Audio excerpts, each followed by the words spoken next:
देवी और सज्जनों, आज के शुभ दिवस के लिए आपको बहुत बहुत बधाई। एक प्रसंग के द्वारा मैं आपके समक्ष यह बात रख रहा हूँ कि ईर्ष्या, क्रोध और अपमान से मनुष्य यदि अपने को बचा कर रखे तो उसकी उन्नति और नाम प्रतिष्ठा में चार चांद लग जाते हैं। टोक्यो के निकट एक महान मास्टर रहते थे। वह वृद्ध हो चुके थे और अपने आश्रम में बच्चों को शिक्षा देते थे। एक नौजवान योद्धा जिसने कभी कोई युद्ध नहीं हारा था, उसने सोचा कि अगर मैं मास्टर को लड़ने के लिए उकसाकर उन्हें लड़ाई में हरा दूं तो मेरी ख्याति और भी फैल जाएगी। इसी विचार के साथ वो एक दिन आश्रम में पहुंच गया मास्टर के पास। कहाँ है वो मास्टर?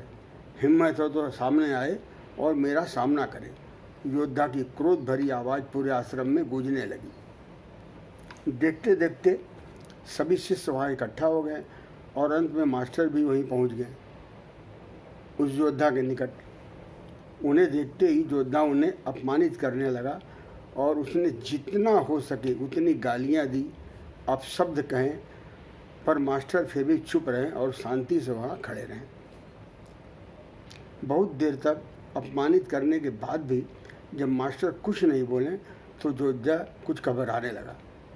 उसने सोचा ही नहीं था कि इतना सब कुछ सुनने के बाद भी मास्टर उसे कुछ नहीं कहेंगे। ये उसके सोच से परे की बात थी। फिर भी उसने अपशब्द कहना जारी रखा और मास्टर के पूर्वजों तक को भला बुरा कहने लगा।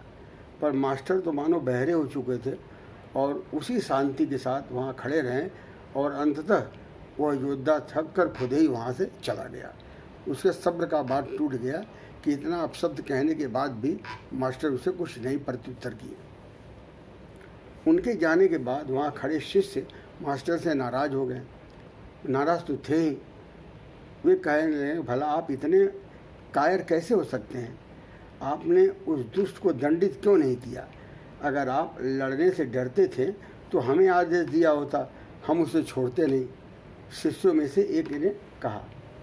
मास्टर मुस्कुराते हुए बोले, यदि तुम्हारे पास कोई कुछ सामान लेकर आता है और तुम्हें देना चाहता है और तुम उसे नहीं लेते हो, जो सामान वो तुम्हें देना चाहता है और तुम उसे नहीं लेते हो, तो उस सामान का क्या होगा? मास्टर ने पूछा शिष्यों से। तो शिष्य ने जवाब दिया, तो उसी के पास रह जाता है। जब हम उसे नहीं लेंगे उसका सामान तो उसी के पास रह जाएगा।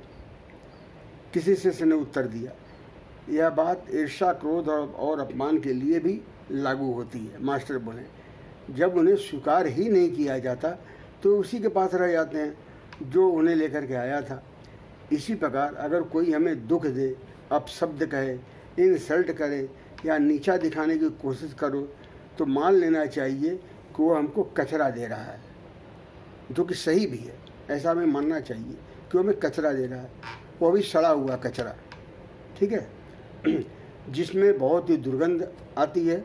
चाहे वो उसने बाहर से, घर से, अपने अंदर के मैल से इकट्ठा किया हो, तो खुद ही सोचें कि क्या हमको यह गंदगी स्वीकार करनी चाहिए या उसको रिजेक्ट करना चाहिए। हमें समझदार बन करके खुद को सुरक्षित करना चाहिए, नहीं तो हम दूसरों की गंदगी फ्री में लेकर बहुत काल तक बीमार पड़ जाते हैं, क्योंकि उस गंदगी का असर बहुत समय तक रहता है। यही सच्चाई है आजकल के हम लोगों की। जो इस हकीकत को समझ ले वह सदैव ही प्रसन्न रहता है।